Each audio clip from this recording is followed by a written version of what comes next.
Un paralogisme est une erreur de raisonnement. Et il se produit lorsque la forme d'un argument est défectueuse. Aristote a été le premier à codifier ces erreurs dans ses réputations sophistiques, identifiant 13 sophismes. Il les a classés en deux catégories. Ceux qui dépendent du langage, arguments échouant au niveau de la grammaire, et ceux qui ne dépendent pas du langage, arguments échouant au niveau de la logique. Si un argument est fallacieux, c'est qu'il est faux, illogique et invalide. Le sophisme est l'art d'utiliser des arguments erronés pour tromper. Que ce soit intentionnel ou non, les gens ont souvent recours à des raisonnements fallacieux lorsqu'ils défendent diverses propositions. Sans la maîtrise de la logique formelle et sans être conscient des paralogismes courants, tels qu'ils sont enseignés dans le trivium, il est facile d'être induit en erreur. Cette tromperie est particulièrement évidente dans les discussions sur la Terre géocentrique au niveau empiriquement prouvé, contre le modèle falsifié du globe héliocentrique. Les partisans du modèle du globe emploient fréquemment un mélange de sophisme et de fallacie pour étayer leur point de vue. Par conséquent, il est essentiel de reconnaître ces pièges dans la logique pour discerner la vérité. Décomposons quelques-uns de ces pièges dans la logique les plus courants employés par les partisans du globe. Numéro 1. Le sophisme du recours au ridicule.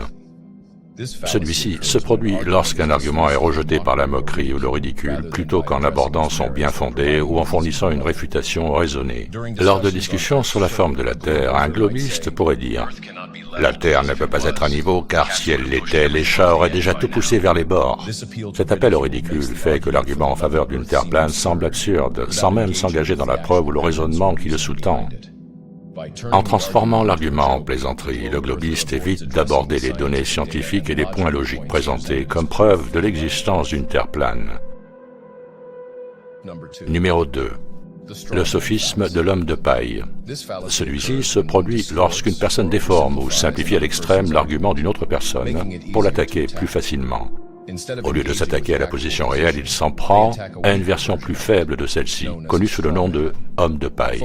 Par exemple, dans les discussions sur la forme de la Terre, les adeptes du globe terrestre créent souvent un homme de paille en affirmant « Si la Terre était plane, le Soleil éclairerait toute sa surface et il n'y aurait pas de nuit ». Ce qui représente mal la réalité, qui est, et cela est prouvé, que le Soleil est local et qu'il agit comme un projecteur qui n'éclaire qu'une partie de la Terre à la fois. Cet argument déformé par les pro-globes leur évite de s'attaquer aux preuves réelles de l'existence d'un plan terrestre. Numéro 3. Le sophisme de la charge de la preuve. Celui-ci est également connu sous le nom de l'inversion de la charge de la preuve. Il se produit lorsque quelqu'un exige que l'adversaire prouve sa position, tout en omettant de fournir des preuves de ses propres affirmations. Exemple. Les défenseurs du globe insistent souvent sur le fait que les réalistes objectifs doivent prouver que la Terre est plane, plutôt que de fournir des preuves de la courbure de la Terre ou d'aborder la question de la falsification du globe par le biais de la méthode scientifique. Étant donné que la planéité de la Terre est empiriquement démontrable, cette tactique détourne la responsabilité de prouver sa propre position et évite de s'engager dans les preuves réelles présentées en faveur d'une Terre plane. Numéro 4. Le sophisme de l'appel à l'autorité. Celui-ci se produit lorsqu'un argument est considéré comme vrai uniquement sur la base de l'autorité ou de la réputation de la personne qui porte l'affirmation plutôt que sur la solidité des preuves présentées. Par exemple, un pro-globe pourrait affirmer que la Terre est une sphère simplement parce que des scientifiques renommés comme Einstein ou Newton ont soutenu des concepts similaires. Cet appel à l'autorité suppose que l'affirmation est vraie sur la base de la réputation de ces personnalités, sans fournir de preuves supplémentaires ou aborder les données empiriques à l'appui d'un plan terrestre. Les avis d'experts peuvent être précieux, mais ils ne doivent pas remplacer les preuves directes et le raisonnement logique. Les arguments valables doivent être étayés par une vérification indépendante plutôt que de s'appuyer uniquement sur l'autorité de ceux qui les soutiennent. Numéro 5. Le sophisme de la fausse équivalence. Celui-ci se produit lorsque des comparaisons sont faites entre des situations qui ne sont pas suffisamment semblables, ce qui amène à des conclusions trompeuses. Par exemple, les pro-globes prétendent que les vastes océans du monde s'enroulent autour d'une sphère, affichant et retenant des milliers de kilomètres de surface convexe, sans aucun endiguement. Cependant, il n'y a pas de courbure mesurable nulle part sur Terre et rien ne prouve que l'eau se comporte de cette manière. Les proglobes pourraient argumenter que la courbure de l'eau peut être observée dans des phénomènes à petite échelle comme les gouttelettes d'eau ou l'effet de ménisque. Cependant, cette comparaison est fallacieuse, car le comportement des phénomènes de l'eau à petite échelle ne peut être directement assimilé au comportement des vastes océans. Les principes scientifiques régissant les petites gouttelettes ne s'appliquent pas aux masses d'eau à grande échelle, ce qui rend cette comparaison trompeuse et illogique. Numéro 6. Le sophisme de la diversion. Celui-ci se produit lorsque quelqu'un détourne l'attention de la question pertinente discutée en introduisant un sujet qui ne l'est pas. Lorsqu'on lui présente des preuves empiriques et mesurables de la surface plane de la Terre et des observations qui falsifient le taux de courbure du globe, son partisan peut déplacer le sujet en posant des questions sur le mouvement des corps célestes. Cette diversion détourne l'attention de la discussion centrale sur la forme de la Terre en introduisant un sujet qui n'a rien à voir. Bien que les corps célestes soient intéressants, ils n'abordent pas la question des preuves mesurables de la surface plane de la Terre, ce qui est crucial pour l'évaluation de la forme du sol sous nos pieds. Numéro 7. Le sophisme du noir et blanc. Celui-ci, également connu sous le nom de faux dilemme, se produit lorsque deux options sont présentées comme les seules issues possibles, sans tenir compte d'autres alternatives viables. Par exemple, on pourrait argumenter sur le fait que la Terre doit être soit une sphère, soit une surface plane avec un bord. Ce raisonnement en noir et blanc ne tient pas compte d'autres possibilités telles qu'un plan infini ou un dôme fermé. En encadrant l'argument comme un simple scénario ou bien, le proglobe évite d'aborder l'ensemble des preuves et des théories sur la forme de la Terre, limitant ainsi la portée de la discussion et de ce fait empêche un examen approfondi de toutes les réalités potentielles.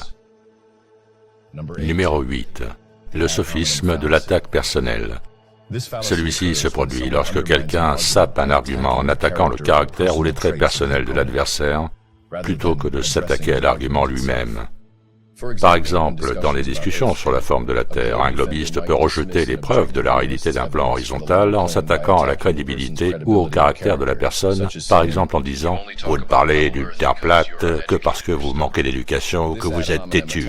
Cette attaque ad hominem évite de s'intéresser aux preuves et aux arguments présentés. Au lieu d'aborder les données scientifiques ou le raisonnement logique, elle se concentre sur le dénigrement de la personne qui présente ces affirmations.